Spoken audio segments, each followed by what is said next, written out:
Hi bunny lovers, and welcome back to Oliver's Corner. On today's episode, I'm going to be talking a little bit about adopting bunnies rather than shopping for them, and why it might not just be good for your conscience, but also for your wallet. So if you'd like to hear some more information about why I think that adopting should always be your first course of action when it comes to rabbit acquiring, then make sure you keep watching this video.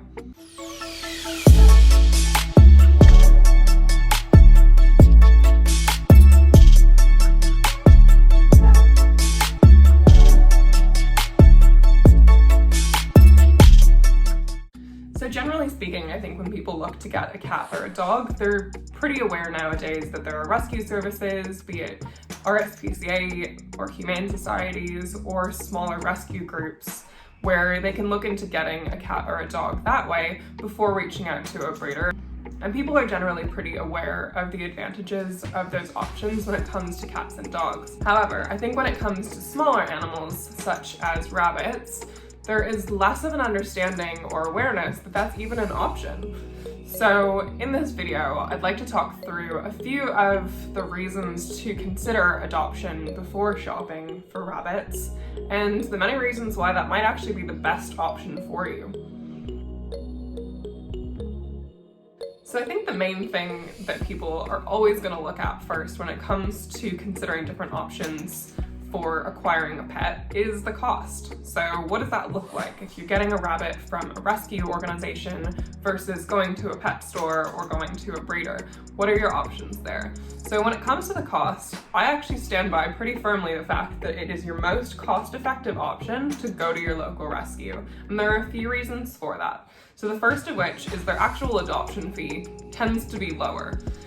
There may be some pet stores where that's not the case, but I'll get into why that actually ends up being more expensive in the long run a little bit later in the video. But here's just a few figures that I found locally in my area, around the Melbourne area, of different price points for acquiring a rabbit. So that might surprise some of you, but generally speaking, rescue options are significantly less expensive. Now, the other thing to consider is what's actually included in that cost. So typically if you're getting a baby bunny from a pet store or a breeder, they haven't actually reached their sexual maturity yet, and therefore they haven't been desexed. Whereas most rescue services will only adopt out the animals once they have reached that point, and will actually only provide pet rabbits that are already desexed, vaccinated, and usually microchipped as well. Now those three things save you so much money in the long run.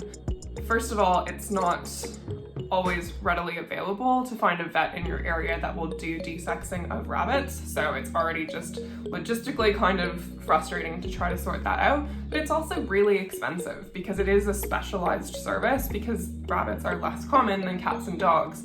So by adopting a rabbit that is already desexed, microchipped, and vaccinated, you're saving yourself so much money, and you're actually paying less than what you would be paying to a breeder or to a pet store. So in terms of the overall cost of adoption versus purchasing of a rabbit, it's actually kind of a no-brainer. So one of the sort of knock-on advantages of getting a rabbit that is already desexed is you know that you're getting the gender correct. It is actually very, very common that people purchase a rabbit from a pet store and even sometimes from a breeder, and they're told the wrong sex. Now, that may seem like a really insignificant detail. Oh, we'll figure it out later, or we'll find out once we desex them ourselves. However, if you're getting a pair of rabbits, or if you're adding a rabbit into a group of other rabbits, it can actually be really dangerous to misidentify the gender of your rabbit. For example, if you have two male rabbits and either one of them or neither of them are desexed, it's actually really, really likely that they will fight and actually cause each other huge amounts of harm. So I can actually tell you from personal experience that this happens a lot. My bunny Oliver was actually given up for adoption to the local RSPCA because he and his fellow male rabbit had been in a really bad situation. Oliver had actually been misgendered as a baby, and as a result of that, he was actively bullied by his buddy, and actually has some scarring on his ear still left over from the surgery that he had to have. It's a really, really bad situation to put two male rabbits together, particularly if you don't know that they're both male, and neither of them were desexed at the time. So I'm grateful that this situation brought Oliver into my life, but it also breaks my heart to think that he was living in such a stressful environment, all because the breeder or pet store that family had gotten them from had given them the wrong information. Particularly pet stores, but also a lot of these backwoods breeders, they don't take the time to get that information right. And you just know that if a rabbit has actually gone through a desexing process, you're 100% going to have the correct information. So once again, along a similar line of misinformation, another really great thing about rescue services is that the people who are running these organizations are not only knowledgeable, but they're really passionate about bunnies. Definitely compared to pet stores, your local rescue service is going to be one of the best resources of information that you'll find when it comes to rabbit care. So if you're getting your rabbit directly from one of these organizations, not only are they going to be able to provide you with the best rabbit care information that's available in your area, but they'll also be able to give you a lot of context around your particular bunny.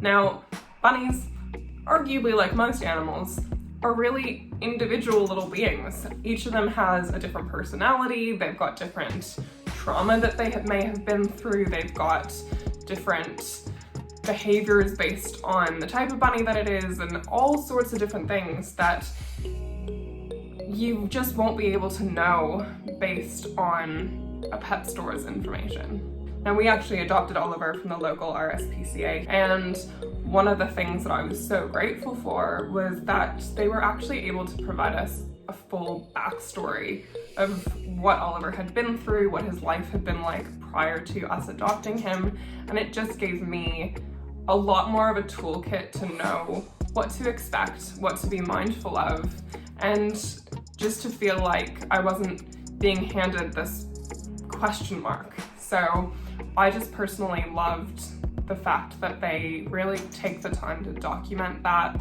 tell you all of the information that you would need about your specific rabbit. Now, I know what you might be thinking, which is that, oh, well, if I adopt a baby bunny from a breeder, then they won't have any baggage, they won't have any crazy trauma stories, and they'll be a blank slate, so why do I need any of that information? That's a perfectly valid question and comment, and certainly there are a lot of people who feel that way. I am a firm believer that it's always best to encourage rescue services because they're doing a lot of really good work in the world in saving animals that desperately need a home.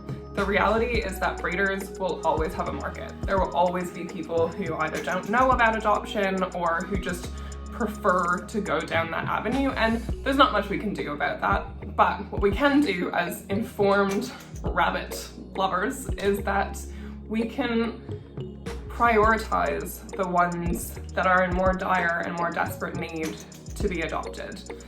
There are certainly a lot of rescue services that have no-kill policies, but that's a really, really difficult model to actually commit to. So there are a lot of shelters, unfortunately, that can't make that kind of commitment, and the reality is that if a bunny or any other animal stays in those shelters for X amount of time without getting adopted, they're likely to get put down. That's just the blunt truth of it. Whereas bunnies from a breeder will find a home. It is just so not the same kind of dire situation. There's just not the same level of urgency in saving their life. Now, in most countries, the breeding of cats and dogs is a pretty well-regulated industry. Therefore, you don't end up with as many sort of backwoods breeders that are just breeding animals in their backyard just to make some extra money that have no regard for the animal. Unfortunately, the same cannot be said for rabbits. There is nowhere near the same level of regulation, and as a result, there is a lot of greed and corruption in this industry. It just takes a quick search on your local classifieds website, be it Gumtree or Kijiji or Craigslist. If you look up rabbits, I promise you're gonna find some pretty upsetting information. Now, this is not to say that all breeders are like this, of course not. However, there are a lot of people who breed bunnies just to make a quick buck because, well, they breed really quickly, so you can actually turn that around pretty quickly. So as a result of that, you just don't know when you're buying a bunny off a breeder as reliably what sort of conditions they've been bred into, what kind of living environment they're in, what kind of potential issues they may have right off the bat from bad breeding conditions. And so, as much as it may seem like a blank slate, you're actually being handed just as much of a question mark as you would be adopting a rabbit that may have a traumatic past you don't know about, except that in one case, your money is going towards supporting a charitable non-for-profit organization versus someone who's just really greedy and trying to make money off these animals. With a rescue group, all of your money is going towards the rescuing and welfare of other bunnies. That would include, obviously, housing and food, but it also includes all of the very expensive veterinary bills involved in getting a bunny ready for adoption. So that might be desexing, it might be vaccination, it might also be that this is a special needs bunny and they need to have some expensive operation or some expensive medication.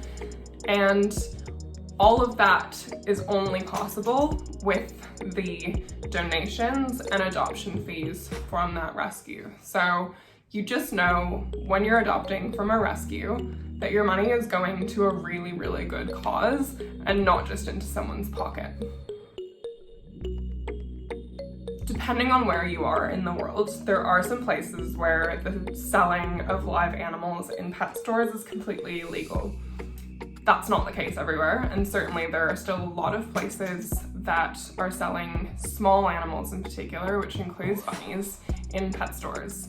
Now, as I've mentioned in previous videos, pet stores are just not a good source of information when it comes to rabbit care. The reality is that rabbits are considered exotic pets, and therefore there are just fewer people that know how to care for them properly. Even including vets, it's actually a specialization for people to learn about rabbit care. So if you can't actually just step into any vet clinic and get advice, proper advice about rabbit care, I can promise you right now that walking into your local pet store is going to be even more of a crapshoot. So when we adopted Oliver, I actually remember having a conversation with a family member who was sort of jokingly, but not jokingly, surprised that there was such a thing as rescue bunnies. He just was a bit shocked, I think, to realize that it was more than just cats and dogs that were in these shelters and that needed to be adopted. So I think there's a lot more people out there than we realize who just don't even know that it's an option. So I think the more we can have these conversations and talk about adoption versus shopping for small animals, or rabbits in particular, I think slowly but surely that awareness will grow, and I think that people will actually start to consider that as a first point of action when acquiring a pet rabbit, the same way that people are starting to do with cats and dogs. So here's hoping that the adopt, don't shop #conversation topic can grow and that we can get that awareness out there. So if you share my passion for rescuing animals and rabbit welfare in particular, I would love it if you subscribed to this channel. I upload a new video every Monday. You can also give us a follow on Instagram. Feel free to send me comments or DMs on any content that you'd like to see in the future. And we will see you again next week. Thanks so much for watching.